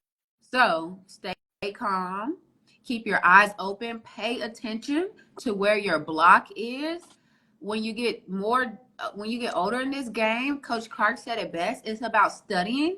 So if you have the ability, like if you know who you're competing against, you should be sitting down studying their film, because it's not about reading, it's about you looking at their tendencies and then setting yourself up in the best position based on the tendencies you saw the other team have. And that's where you'll see the best defense come alive. It won't even be about reading. Some other things I just got from our training from Coach Clark is you'll know what type of ball it will be. He calls it whether it'll be hanky or a hard driven ball. If you notice that when your attacker's arm is drawn and you no longer see their hand, like you can no longer see their hand, that is going to be a hard driven ball. So you need to get ready. You can kind of cave in just a little bit because it's going sharp and it's going down. But if you see that you can still see their hand or anything like that, start looking for your off block balls, your tips, or your any other type of placement balls there are, because it'll more than likely be that. But I hope that helped, Josh. I know that was a lot in a short amount of time. No, yeah, definitely agree. Definitely agree. So Josh, I definitely hope that helped you. We're coming up on the hour and 20 mark. No, hour 30 mark, actually. Wow. I didn't even notice. Guys, Wow, I know. what a great day. No, yes. What a great day it was indeed. We had a lot to talk about, a lot of good topics. We had a lot of good questions. I Mm-hmm. know we have about 9 people in here, and we're gonna wrap this up. If you guys have any last minute questions before Coach Mitchell and I log off, please do type of in here. If not, Coach Mitchell, you were super great. Definitely super great to have on. Definitely thank you for allowing me to have you on this podcast because you could have said no, Yeah. honestly. And the work you do is like super great. Shout out to Texas. Honestly, I learned so much from you. And I always like to be a student to the game so that way I can spread gems to other young coaches. I actually got the pleasure of talking to a coach who was a little bit younger than me, Mm-hmm. and he had a bunch of questions for me over the weekend. And it was funny. He said, the biggest question I have for you, coach, is does it get any easier? Oh, And I said, no, no, no. do you want my true answer or do you want my fluff answer? He said the true one. And I said, okay, I would just say straight up, no, it does not. No, It does not. no. The kids And I would just get say with tougher, the August. game gets Yep. harder. You get, at the end of the day, you get older. Your patience gets shorter. Like everything just it doesn't get easier, but it gets more enjoyable. It You does. get more proud of yourself along the way. You get more proud of your athletes Right. along the way. So it's something that I don't think you would want to miss out on. Definitely not. Xavier, it's one of my college guys. He said, "What are you looking for from your lib on the court?" Mm. Sorry, last one question. It's okay. Another one. Okay. I think Coach Richard, you can take this one. I'm really not the passer. Oh, I am a libero. I love libs. What am I looking for my from my lib on the court is to be a dog. Like that is non-negotiable as a lib. I mean, everyone says the setter is the quarterback. If you don't have a great lib, then setter doesn't matter at the end of the day. Exactly. So I need a dog. I need a dog on that court. I need a person that says, I want this seam, I want this seam, I got that seam, I got this seam. You are getting the job done. You are the most vocal person on the court at the end of the day. You are taking the majority of the passes. The lib needs to have the mindset, if I can get my feet to it, then I'm definitely going to take that ball from anybody else because that's my job at the end of the day. But you have to be someone who, like we just talked about earlier, that wants every ball. And yours goes more than the regular want every ball. I want every ball on this entire court. I don't care where the ball is at. Whereas everybody else could just say, "Oh, if this ball comes in my direction, I want this. I want every ball that comes in my direction." You as a lib, I want every ball on this court. That goes so far as to say, "Oh, my teammate just shanked it in the Raptors. I want that ball still." Because we're going to get that point. The ref's going to have to say it's out of bounds because it touched the Raptors before I stop my feet from getting there. But just being willing to go above and beyond. Like you have to be, I don't know another term outside of dog, but that's what I expect out of my lib. I get on my libs all the time. Like if you can't be a dog, I'm snatching a jersey. Like right. And I tell it the jersey can change every game, every match, anything. Like it's not like it's just because I put that jersey on you this game doesn't mean that when we look up at the end of this game, it's still on you. Like if you're not going to be a dog and you're not going to get out here and communicate and lead this team, and most importantly, pass the ball. I mean, like, at the end of the day, pass the ball. Then we're going to have to make some other decisions. So that's what I would say. Be a dog. Want every single ball on the court, not just that comes your direction. Take all the seams. I did another training here recently where they said the way they eliminate a lot of confusion when it comes to back row is lib takes all seams, which makes 1000% sense to me. Because of course we have the pass aggressively left. This person will take the short seam. This person takes the deep seam. But what if my lib just takes all seams and everybody else just gets their own front and their own back? That would be a world of difference for a serve-receive pattern. Right. So. We talk about X. Always have that confidence in taking every single ball. Don't hesitate. Always be ready to get the ball because you are the powerhouse of the defense. You are the powerhouse of the passing. You start off every single play 8 to 9 times out of 10 because you are taking every ball in that back row. You just have help from your outside hitters who are in that back row with you. That is just backup. Yeah. You are the lead singer. Those outside hitters that pass the back row are your backup dancers. That's why I free your attackers up so that way you guys can run whatever offense that you need to run. Have that mindset. Let me get these people free because we need to put this ball away. Right. So you always take that first ball, minimize your outside hitter who is in the front row at that time to take that ball because it takes 5 times, pass and get out and then transition. Give your teammates an easy job to do is what we like to say. You already know what we talk about, dude. Let's see. So we have 2 more questions. I'm going to end it with that last one. We have, what are different types of ways to build confidence? Different types of ways to build confidence. I would say, like, you hit on it real well. I model the confidence that I expect my athletes to have.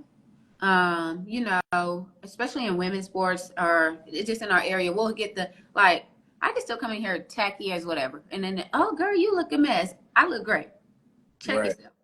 Like, even small stuff like that. Like, I've noticed my kids picked up on that little stuff. Like, they know they can't tell me I don't look this or look that or whatever the case may be. It's not just about looks.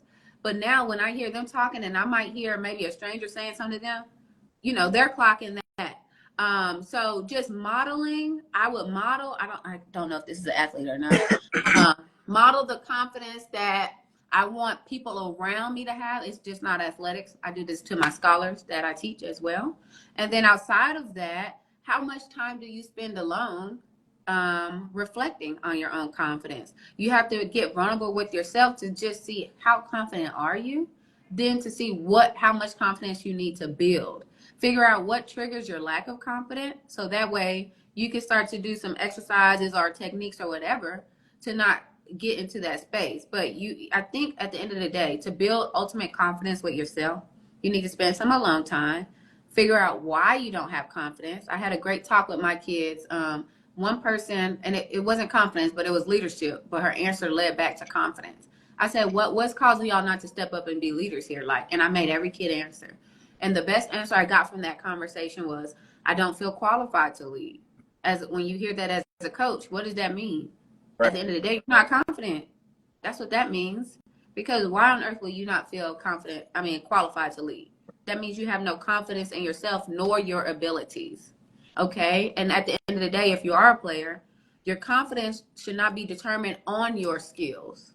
Confidence is something you need to have in life. So, when I wake up every day, I simply need to be confident.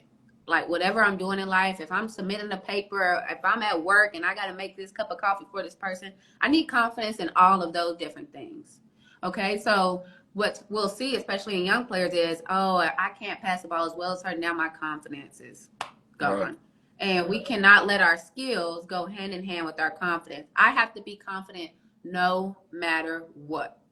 And you'll see a change in everything else. But spend some alone time with yourself, journal, and you kind of answer why not me, and why am I not confident, and then you list out what you think you need to do to change that. That's going to be a self-reflection exercise I task you with. Yes, agreed. You definitely have to tap in with yourself a lot when it comes to self-confidence. And like you said, Coach Mitchell, you have to be, by the way, the one kid who asked this question, he's one of mine from the college as well. Mm-hmm. You have to be confident. I like to tell my athletes, they have to be confident in the mistakes they make, mm-hmm. along with the success that they do as well. Because if you don't have any confidence in that pass, but you shanked it, and then you look at the coaches, and then you don't know what you did wrong, or you don't want to see it get on you or whatever, you'll never have confidence to keep making that mistake, but then fine tune it to make it right. So you have to. I like to tell them they have to have confidence in the errors they make, along with the things that they do well as well. So that way it goes hand in hand, and then they find that balance. Yeah. I tell my kids, I love errors. You're actually not going to meet someone great that doesn't like right. failure. And there's many motivational speeches that you can look up on your own, but failure is where we learn. I tell kids all the time, if I went out here and I won every single game, would I know that we were lacking in communication? Would I know that we were lacking in chemistry? Would I have really known? No. But now that we have maybe lost every game, it's at the forefront of my attention in the areas that we need to grow and develop. Right. So love failure. Be okay with, I tell my kids this phrase too, fall in love with getting subbed out. That is the number one thing that hurts kids' confidence. Fall in love with being on the bench. Fall in love with being subbed out. At the end of the day, allow coaches to coach and stop letting the fact that they have to coach impact your confidence. Right. If you are shanking 5 to 7 balls in a row, I'm about to sub you out. Duh. So you could go ahead and save yourself the heartache. Right. And go ahead and expect that. And when I was a player, I would be, coach, tap me out real quick. I need to go have a little one-on-one. Yeah. Yep. So maybe you could turn into being that kind of player. Okay, I need to go have a reset on the bench real quick, because that's the only place I should be if I can't pass the ball to target 7 times in a row. But that also pours into being selfless. Yes, you should be over there on the bench. But fall in love with those little things that actually pour into a lack of confidence, which is usually getting subbed out. Maybe you're not getting the playing time you want. Maybe coach isn't talking to you as much as you want, which I really don't know. But maybe some kids are like that. Maybe you're not getting the attention you want from the coach. So get to the bottom of all those areas, and you'll probably see your confidence and a whole bunch of other things change. Last question for our Q&A, and I'm going to close the comments, and then we're going to close. It says, how am I able to get more recognition on the court during a tryout? Because coaches usually try it. Intend to talk to players they already know. Hmm. Very well. He actually goes to high school that I teach at. So you're very welcome, Vin. I want to hit on this just because I know him personally. You got it kind of almost goes hand in hand with the confidence thing. Mm-hmm. If you show up to the tryout and mentally you tell yourself, I'm the best player in the gym, like you're going to play like that more or less. If you, because I mean, that's kind of the mindset I had even when I knew, oh, this team was a lot bigger than me. They were probably ranked in the state or whatever the case may be. I always said to myself every time I stepped in the gym, Right. I'm a player and someone has to prove me wrong about that statement. Right. Someone has to be wrong. And it fuels my fire to want to go be great. And coaches see that. Another thing is you with high school trials, because he is in high school, Mm-hmm. it is a tough playing field when you have returning guys. You have the program that's been established for a while and things like that. But like you said earlier, things can change. You Mm-hmm. can always take a guy's spot, and you have to embrace that, and you have to really grasp the confidence into doing that if you want to be looked at. Always make sure that your presence is known to the coach. So greeting coaches when you walk in the gym is something major. Whether they were your coach or you know them to be a coach or whatever the situation may be, always greet the coaches, whoever running the tryout for whatever sport it is. Um, You could even email before tryouts. yeah, I remember when I got hired where I am. Um, my girl who's graduating this year. I'll never forget her because she sent me an email before I ever stepped foot in the gym ever. And was just like, hey, I'm so and so, so and so, and I just wanted to say I'm so excited to meet you here soon, and whatever else she said. I think she was actually gonna miss something, but um, that's what she said, and I never forgotten who she was, no matter what. So it could start before you're actually in their presence. yeah, I agree. I don't know what's going on with my camera here. And then Uh, and also your, like we talked about earlier, coaches can't ignore intangibles. And if they do, then that I would be shocked to hear they do. Coaches can't ignore intangibles. Be the loudest person in that gym, be the most encouraging person in that gym, be the most positive person in that gym. High five everybody every single time, no matter what. You see somebody hold their head down. One of my favorite things to see athletes do is go over there and physically pick their head up. If you be that person, you're going to be hard to be ignored. honestly, I agree. I mean, tangibles is definitely something that you really want to have in your pillars as being an athlete in general. Because, like you said, coaches can't overlook that. That's Mm-mm. something that coaches can't deny. Can't And they crave it. We crave that. literally, We want that. literally. So I would definitely tell you to be that guy when the tryouts come around. Our tryouts are coming soon, so be that guy. Embrace the moment. Have confidence in yourself. Have those intangibles when you walk in the gym. Praise other guys who are doing well. Be be a bit annoying vocally. Honestly, like be annoying. Like scream your head off when guys are doing something well. Make sure you're always talking, calling your Mm-hmm. ball, talking to coaches, talking to other guys. Make sure that you are doing everything in your power that you can do as a great athlete, not even just with the playing aspect that you bring to the table. Right. And coaches will not deny that. Yep. And if they do, then it's sad to say it's a coach thing. Because I mean that's something that I love. That's something that I love to see. That's something that Coach Mitchell loves to see. So you just have to really tap in with that coach, talk to the Mm-hmm. coach, see what they want, see what they're looking for, and ask them questions. Even if you don't make the team, ask them why. Ask them what could you do better. Ask them ask them for tips and resources so that you can gain the opportunities to get better. Things like that will go a long way. And don't ever make yourself be overlooked. Mm-hmm. You want to make sure that coaches see you and hear you And I know you talked about like presence and like practices and things like that, but that goes for everything you do. Presence goes a long way. And I told my college guys all the time, it's one thing to be here, it's another thing to be here. Right. Do you saying like, and they're like, yeah, and then they broke it down, and it's like, okay, so then we know what we got to do when we get here, and you know what you got to do in Iowa when you get to tryouts. Yep. But I see that we have no more questions. I did close the comments because we are coming up on the 2-hour mark. Yep. This was a fantastic start to this Instagram Live podcast series that I'm starting. Yeah. Coach, I thank you so much for joining us today, giving us all the gems and information that you have given us. My guys were packed on here from my college, so I'm going to see those guys on Friday. Awesome. So we're gonna they're gonna chat my head off about it, which is fine. I love it. I love it. Well, I love chatting.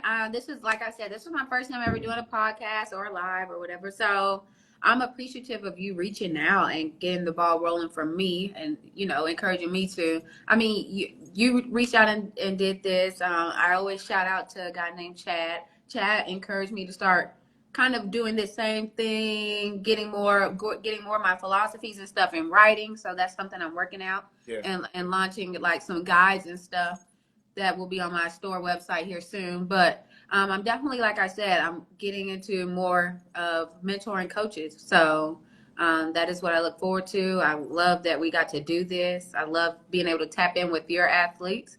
I'm always on my DMs. No one runs my social medias for me.